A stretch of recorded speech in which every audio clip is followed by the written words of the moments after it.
Good morning student. Chapter 5 आपका complete हो चुका है। आज हम डिस्कस कर रहे हैं 7 चैप्टर कोऑर्डिनेट जियोमेट्री। तो 9th क्लास में आपने पढ़ा होगा कि हम इस तरह से ग्राफ ड्रॉ करते थे जिसमें इसको एक्स एक्सिस मानते थे, इसको वाई एक्सिस। जो एक्स की जो वैल्यू होती थी उसको बोलते थे हम एब्सिसा, जो एक्स की वैल्यू को डिनोट करता था, और वाई वाली वैल्यू को क्या डिनोट करता था भाई? कोऑर्डिनेट, जो किसकी वैल्यू को डिनोट करता था? वाई वाले को। अब जो अपना जो 10th क्लास के अंदर है उसके अंदर हम किससे रिलेटेड जो क्वेश्चन है वो डिस्कस करेंगे। वो ये डिस्कस करेंगे जब आपको इस ग्राफ के ऊपर या फिर एक्स एक्सिस और वाई एक्सिस, जिसको हम 2 डायमेंशन बोलते हैं, इसके ऊपर कहीं पर भी आपको 2 पॉइंट दे रहेगा तो इनके बीच की डिस्टेंस निकालनी हो, वो हम किस तरीके से इसके निकालेंगे वो आप इस 10th क्लास के अंदर पढ़ेंगे। बाकी आपको पॉइंट आप सभी को दिखाने आते हैं 2, 3। अगर हम आपसे पूछेंगे पॉइंट आपने इसके ऊपर रिप्रेजेंट करना है तो आपको ये पता है भाई 2x की वैल्यू होती है, यानी 1, 2 ये, और 3 किसकी वैल्यू होगी आपकी y की। तो इसकी डायरेक्शन में ये और इसकी डायरेक्शन में, तो ये जो पॉइंट होगा ना आपका वो क्या कहलाएगा? आपका 2, 3 पॉइंट कहलाएगा। तो अब इसी से रिलेटेड जो डिस्टेंस हम निकालते हैं किन्हीं भी 2 पॉइंटों के बीच की, तो उससे रिलेटेड क्वेश्चन अब हम इसके अंदर सॉल्व करेंगे, डिस्कस करेंगे। ध्यान से देखना पाओ। अब जैसे हम इन 2 पॉइंटों के बीच की डिस्टेंस कवर कर रहे हैं, इसको नाम दे दिया हमने भाई P, और इसको क्या नाम दे दिया हमने? Q। इन दोनों के बीच की डिस्टेंस हम इसके अंदर निकालेंगे। तो इसको हमने इससे मिला दिया, तो ये डिस्टेंस आपने डिफाइन करनी है। कैसे आप निकालो? देखो, अब ये इसके ऊपर परपेंडिकुलर ड्रॉ कर दो आप, और इससे इसके ऊपर परपेंडिकुलर ड्रॉ। अब आपको ये पता है भाई ये वैल्यू किसकी है? एक्स एक्सिस की। तो यहाँ से यहाँ तक की डिस्टेंस कितनी होगी? x। और ये जो वैल्यू होगी ना आपकी 5, ये किसकी होगी? ये यहाँ तक की वैल्यू, यानी यहाँ से यहाँ तक की तो डिस्टेंस कितनी होगी आपकी? 5। और यहाँ से यहाँ तक की डिस्टेंस कितनी होगी? 2। तो इनके बीच की जो यह डिस्टेंस बच गई, या कितनी आ गई आपकी? 3 आ गई। अब देखो, अब मैं इसको इसके साथ मिला देता हूँ। तो ये जो ऊपर जो ट्रायंगल आपका PQR, एक राइट एंगल ट्रायंगल आ गया। और राइट एंगल ट्रायंगल में आपको पता है कि पाइथागोरस अपने काम करते हैं। तो पाइथागोरस के अकॉर्डिंग क्या होगा?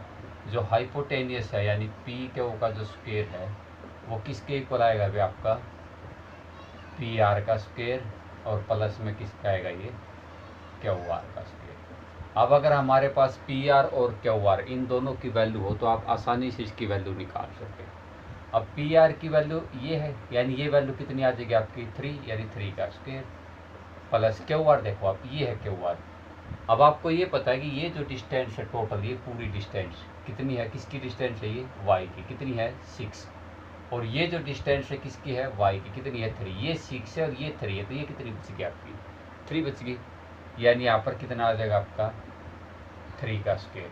तो ये कितना बढ़ जाएगा? 9 + 9, यानी कितना आ गया? 18। ये किसकी वैल्यू आ गई आपकी? PQ का स्क्वायर। तो जब हमने PQ की वैल्यू निकाली तो दोनों तरफ क्या कर दोगे आप? Square root. जब आप स्क्वायर रूट करो तो स्क्वायर से स्क्वायर रूट ये कैंसिल हो जाएगा। PQ की वैल्यू कितनी आ जाएगी? √18 आती है। ये जो था इस तरीके से सब हमने इस तरह से डिफाइन करके निकालना है। तो अगर हम इसका एक नेचुरल जो फॉर्मूला अगर इसका तैयार करें तो वो फॉर्मूला हम किस तरीके से तैयार कर सकते हैं वो देखो। अब देखो भाई, इसकी हमने क्या निकाली? डिस्टेंस निकालनी P और Q की, ये जो डिस्टेंस निकालनी। अब आपको ये पता है कि ये इसके ऊपर परपेंडिकुलर ड्रॉ कर दे, ये इसके ऊपर परपेंडिकुलर ड्रॉ कर दे, ये इनकी डिस्टेंस होगी। ठीक है, PQR। तो PQ का जो स्क्वायर होगा वो किसके इक्वल होगा? आपका PR स्क्वायर प्लस में QR का होल स्क्वायर। अब PR निकाली हमने। अब ये है PR आपकी, ये पॉइंट कितना है? x1, और ये पॉइंट कितना है आपका? x2। अब इस पर देखोगे आप कोऑर्डिनेट, तो ये y की कोऑर्डिनेट है, y का कोऑर्डिनेट कितना हो गया? ये y2, और ये कितना हो गया आपका? y1। अब PR जो अपनी वो इसके बराबर है। अब यहाँ से यहाँ तक की ये ओरिजिन होता है आपका 0, 0। अब यहाँ से यहाँ तक की डिस्टेंस कितनी है? x2, और ये डिस्टेंस कितनी है? x1। तो इस पूरी में से जब आप इसको लेस करोगे तो क्या बच जाएगी आपकी? x2 - x1 का होल स्क्वायर प्लस, और जो QR आप निकालोगे, ये जो QR है ये हो गया आपकी इस पूरी में से, यानी y2 में से ये लेस, यानी y1 लेस करोगे आप, y2 - y1 का होल स्क्वायर। तो ये पी क्यू का स्क्वायर था, तो पी क्यू की वैल्यू कितनी आ जाएगी, इसका स्क्वायर रूट हो जाएगा। तो x2 माइनस x1 का whole square plus y2 minus y1 का होल स्क्वायर। तो ये वैल्यू आ जाएगी आपकी, किसी भी डिस्टेंस निकाले हमने दो पॉइंटों के बीच की, तो वो डिस्टेंस निकालने का फॉर्मूला आपका ये बन जाएगा। फॉर एग्जांपल आपको कोई सम दे दिया 2 3 4 1, अब वो बोल दे भी 2 3 और एक बोल दिया उसने 4 1, इन दोनों के बीच की डिस्टेंस निकालनी। तो बाय डिस्टेंस फार्मूला आपको पता है,